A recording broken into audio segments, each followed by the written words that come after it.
Hey there, I'm Michael Kuss with Russ Lacate. We're two Mets on the mic. Happy Monday, Russ.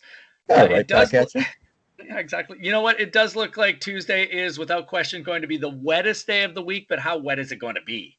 Well, it's a good question. And we discussed this, a number of times that there is a great variety of weather forecast models that you can lean on when you're looking for a bit of extra information about, how much rain's embedded, which areas will get the most. This is one of those situations where it's not just a matter of a marginally unstable air mass. Will a shower show up in Coquitlam? Will it bypass South Langley? This is it's going to rain everywhere. So this much we know. The probability of getting some precipitation, that's 100%. Yeah. But the amounts, although they vary widely, what have you seen so far this morning? It is unbelievable. Looking at some of the models, I've seen less than 5 millimeters to as much as 20 plus. And you were saying you were looking at a model that was showing close to 30. Yeah, and that's the high resolution GEM model from CMC, which often skews a little bit light with precipitation. So, some of the some of the elements, some of the physics and mathematics in these models largely talks about precipitable water. How much Mhm. rain do we really think is embedded in these clouds?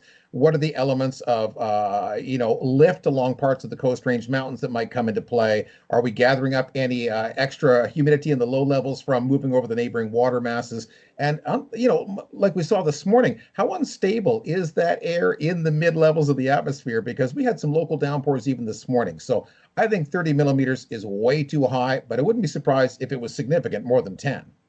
I think we could get into that window for sure. The orientation of the way this wave is going to come through pushes it up toward the mountains. So we Yeah. definitely have that potential for northern parts of the area to get in that 10 to 20 range, no problem at all.